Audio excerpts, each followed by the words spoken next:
آپ نے نام سنا ہوگا سیدنا زبیر بن عوام رضی اللہ تعالیٰ عنہ کا۔ جب یہ مکہ المکرمہ سے ہجرت فرما کے مدینہ طیبہ تشریف لے گئے تو ان کے پاس ایک اونٹ اور ایک گھوڑا تھا، اور پیارے پیغمبر علیہ الصلاۃ والسلام کی خدمت اقدس میں یہ اکثر پیش رہتے تھے۔ کبھی کوئی دعوتی سرگرمی ہوتی، کوئی جہادی مارکہ ہوتا، کہیں پر پیغام رسانی ہوتی، کہیں سے معلومات لانی ہوتی، تو نبی مکرم علیہ الصلاۃ والسلام سیدنا زبیر کو روانہ فرماتے۔ ان کی بیوی ہیں سیدہ اسماء رضی اللہ تعالیٰ عنہ،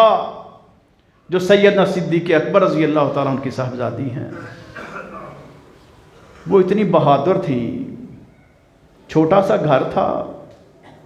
نئی نئی شادی تھی، ضروریات بہت زیادہ تھیں، وسائل بالکل کم تھے، لیکن اس ماحول کے باوجود، اس چھوٹے سے گھر میں رہنے کے باوجود، انہوں نے کبھی سیدنا زبیر کو کوئی مطالبہ نہیں کیا، حتیٰ کہ سیدنا زبیر کے اونٹ اور گھوڑے کے لیے باہر سے چارے وغیرہ کا بھی اہتمام خود کرتی، لکڑیاں جلانے کے لیے بھی لے کے آتی اور گھر کے نظام کو بھی چلاتی، تاکہ زبیر زیادہ سے زیادہ دین کو وقت دے سکے۔ اور پھر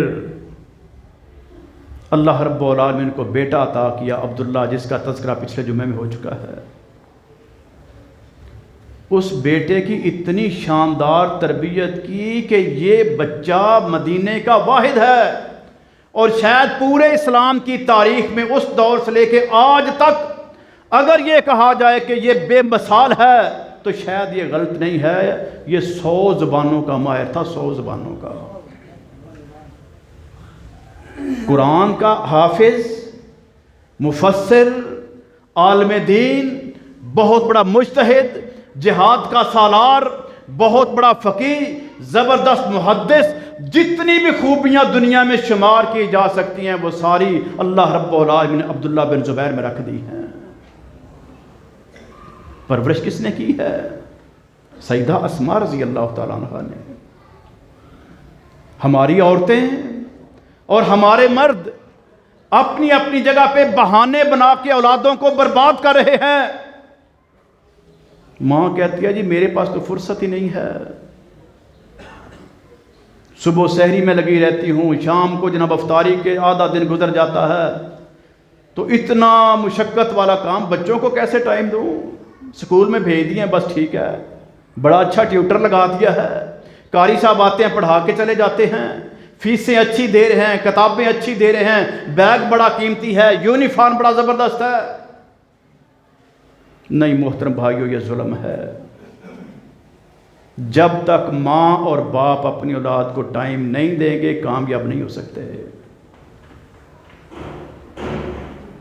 جہاں پر آپ انویسٹمنٹ کر رہے ہیں اپنے بزنس کے لیے، اس سے زیادہ انویسٹ اپنا وقت اپنے بچوں پہ کریں، پھر یہ آپ کا گھر وہ بنے گا جو اسلام چاہتا ہے۔ سیدہ اسماء رضی اللہ تعالی عنہ نے دونوں بچوں کی، سیدنا عبداللہ اور سیدنا عروہ، ایسی کمال کی تربیت فرمائی، اور اپنے گھر کے کام کو، اپنے باہر کے کام کو، حتیٰ کہ مدینے سے کئی کلومیٹر دور ان کا باغ تھا، وہاں کی کھیتی باڑی کے اندر بھی جا کے یہ معاونت کیا کرتی تھی۔ اور جب کوئی مشورہ ہوتا دین کے بارے میں تو نبی رحمت علیہ الصلاۃ والسلام کی، چونکہ یہ ساری بھی تھی نا، سیدہ عائشہ کی ہمشیرہ ہے، تو نبی مکرم علیہ الصلاۃ والسلام کو براہ راست بڑے بڑے شاندار مشورے دیتی تھی۔ کیا پتا چلا کہ جس گھر کے اندر میاں اور بیوی کا مزاج ایک ہو، ذہنی ہم آہنگی ہو، وہ گھر خوشیوں کا گہوارہ بن جاتا ہے، وہ ظاہری وسائل کا محتاج نہیں ہوتا، وہ ظاہری مشکلات سے گھبرایا نہیں کرتے، اور جب اللہ کی نعمتیں ہوں،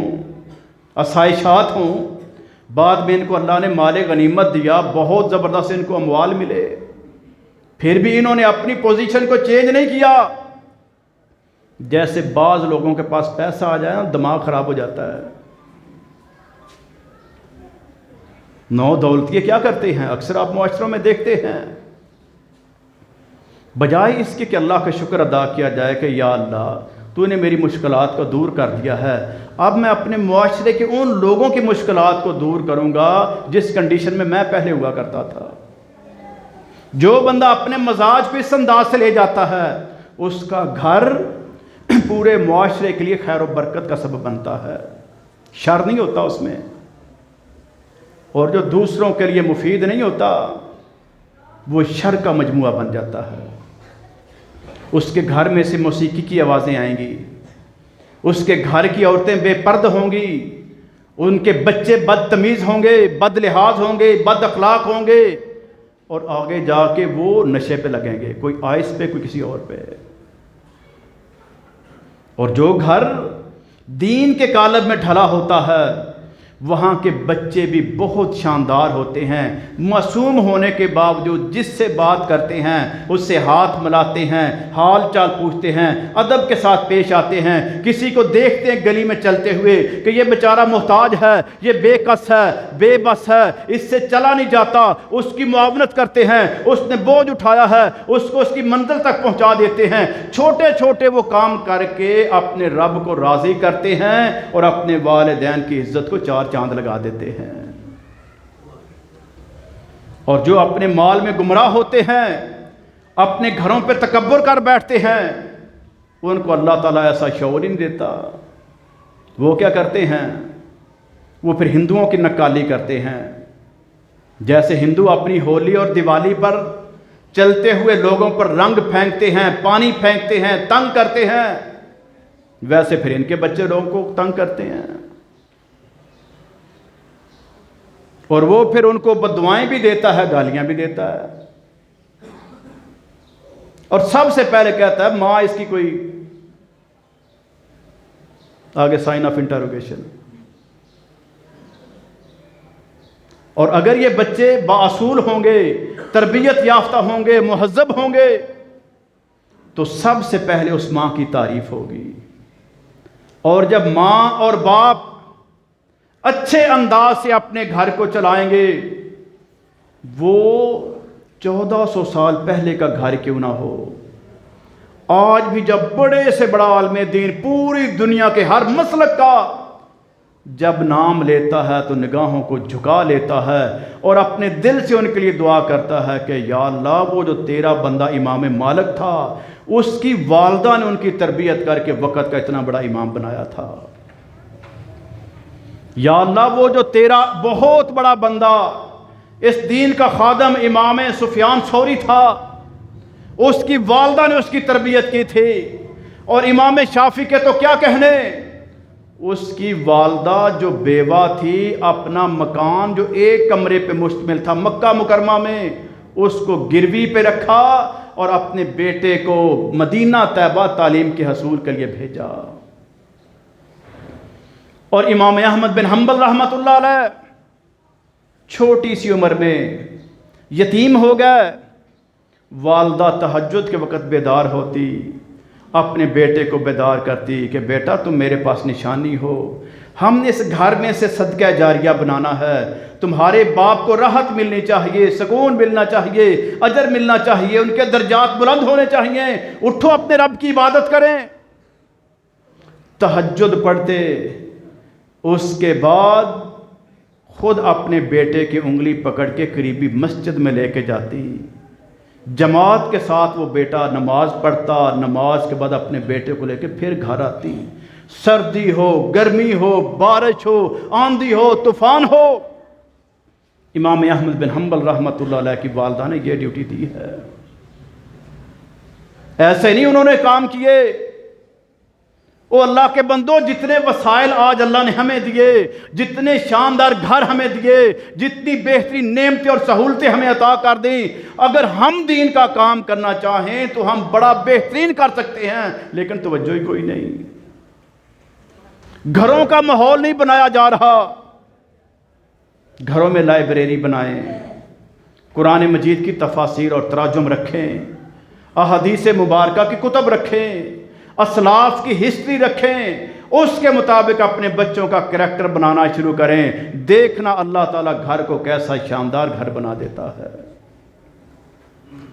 دنیا والے آپ کو مشورہ دیں گے کہ جس میں کوئی ایسی سینری لگائیں جس میں بہت بڑے باغ کا تخیل ہو، اس کے پیچھے سے دریا اور نہریں گزرتے ہوں، کوئی ایسا ویو ہونا چاہیے، ایسا سٹائل ہونا چاہیے، ہوادار ہونے چاہیے، روشنی ہونی چاہیے، یہ ساری ضرورتیں اپنی جگہ پہ، لیکن اگر دین نہیں ہے تو کچھ نہیں ہے، اور اگر دین ہے تو سب کچھ ہے۔ یہ ماہ مبارک اللہ نے دیا ہے، شیطان کو باندھ دیا ہے، رحمتوں کو جاری کر دیا، برکتوں کو بھیج دیا کہ میرے یہ بندے اپنے گھروں کی اصلاح کر لیں، پھر اپنی اصلی گھر جنت کی تیاری کر لیں، اس گھر میں پہنچنے والے کام کر لیں۔ یہ جو عارضی پڑاؤ ہے دنیا میں، یہ جو عارضی رہائش ہے، یہ جو چند روزہ زندگی ہے، یہ جو زندگی کا سفر ہے، جب یہ پورا ہو تو یہ اپنے رب کے اس عظیم تیار کردہ گھر جنت الفردوس میں پہنچ جائیں۔